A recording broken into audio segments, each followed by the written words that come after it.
안녕하십니까. 정인재 목사입니다.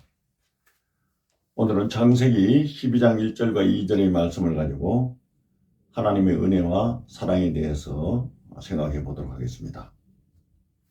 우리는 아브라함을 믿음의 조상이라고 이야기합니다. 근데 아브라함의 믿음을 이식케 하는 사건이 창세기 12장과 20장에 나옵니다. 여러분들이 너무나 잘 아시는 자신의 아내 사라를 누이라고 한 사건입니다. 이 사건만 놓고 보면 우리는 아브라함의 영성에 대해 의심을 하지 않을 수가 없습니다. 자신이 살기 위해 자신의 아내를 누이라고 해야 하는 영성이라면 과연 믿음의 조상이라고 할 수 있는가가 우리의 질문입니다. 그것도 두 번씩이나 말입니다. 우리가 성경을 볼 때 어떠한 관점에서 성경을 보느냐가 대단히 중요합니다. 믿음의 조상이라고 하는 아브라함이 자신의 아내를 누이라고 하는 그런 관점에서 성경을 보면 아브라함은 자신의 목숨을 구제하기 위해 하나님 앞에서 거짓말을 한 사람이고, 아브라함의 아내 사라는 남편의 거짓말에 동조하고 협조한 사람이 됩니다. 아브라함과 사라가 큰 실수를 했음에도 불구하고 하나님은 아브라함과 사라의 실수에 대해 그 어떤 책임도 묻지 않으시고 문제를 해결해 주셨습니다. 이것이 바로 하나님의 은혜이고 사랑입니다. 애굽의 바로왕이 사라를 궁으로 데려가자 창세기 12장 7절에 보면 여호와께서 아브라함의 아내 사라의 일로 바로와 그 집에 큰 재앙을 내리신지라고 이야기하고 있습니다. 그 일로 아브라함은 아내 사라도 돌려받고 많은 재물도 얻게 됩니다. 또 창세기 17장에서 아브라함이 여러 민족의 아버지라는 이름의 뜻인 아브라함이 되고, 사라가 여러 민족의 어머니라는 뜻인 사라로 바뀌게 됩니다. 그러면 무엇인가 확 달라져야 할 것 같은데 또 그렇지 않습니다. 창세기 20장에 보면 아브라함이 그랄로 이동해서 역시 사라를 자신의 누이라고 이야기해서 그랄 왕 아비멜렉에게 사라가 데려가게 됩니다. 그때 하나님이 또 역사하십니다. 그랄 왕 아비멜렉에게 하나님이 사라는 남편이 있는 여자라고 말씀하시면서 그 여인으로 말미암아 내가 죽는다고 말씀을 하십니다.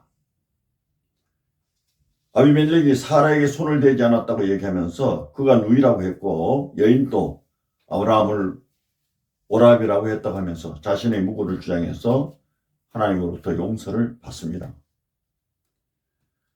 하나님이 그랄 왕 아비멜렉에게 그 변명을 듣고 사라를 남편 아브라함에게 돌려보내게 하시고, 아브라함이 너를 위해서 기도하면 내가 살고 아니면 너와 내게 속한 자가 다 죽는다고 말씀을 하십니다. 그랄 왕이 벌벌 떨면서 사라를 돌려보내면 물론이고 양과 소와 종들을 주면서 내가 거주하기에 가장 좋은 곳에 가서 거주하라고 이야기합니다. 그리고 나중에 아브라함에게 은천계까지 또 줍니다.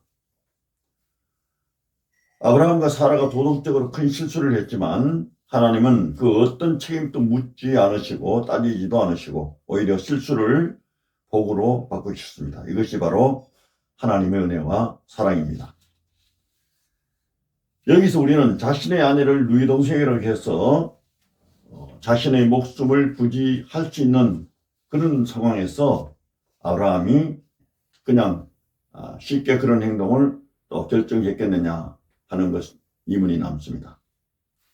물론 성경에는 이 부분에 대해서 설명을 하지 않고 기록도 하지 않고 있습니다. 그러나 하나님의 지시로 고향과 친척 아비 집을 떠난 아브라함이 결코 그 일을 쉽게 결정하지는 않았을 것입니다. 아마도 고민했을 것이며 기도했을 것입니다. 그럼에도 하나님은 침묵하셨고 아브라함은 자신도 살고 아내도 살 수 있는 최선의 방법이 이 방법이라고 생각했을 것입니다. 저와 여러분이 최선을 다했지만 하나님이 침묵하실 때는 하나님의 계획이 있습니다. 비록 우리의 연약함과 부족함으로 잘못 판단하고 행동했을지라도 하나님의 은혜와 사랑을 경험하게 되는 것입니다. 우리는 아브라함의 이야기를 통해서 우리가 믿는다고 하면서도 얼마나 연약하고 형편없는 존재인지를 깨달아야 합니다. 그리고 우리의 일구수 일투족을 지켜보시며 우리의 작고 큰 실수 하나하나까지 챙기시는 하나님의 은혜와 사랑을 가슴에 새겨야 합니다. 중요한 것은 우리가 아브라함처럼 정말 하나님을 사랑하느냐입니다. 아브라함의 믿음은 점차 성숙해져서 창세기 22장에서는 하나님의 말씀에 즉각적인 순종, 핑계 없는 순종으로 100세에 낳은 아들 이삭을 모리아산에서 번제로 드리는 데까지 이르게 됩니다. 그래서 우리는 아브라함을 믿음의 조상이라고 이야기하는 것입니다.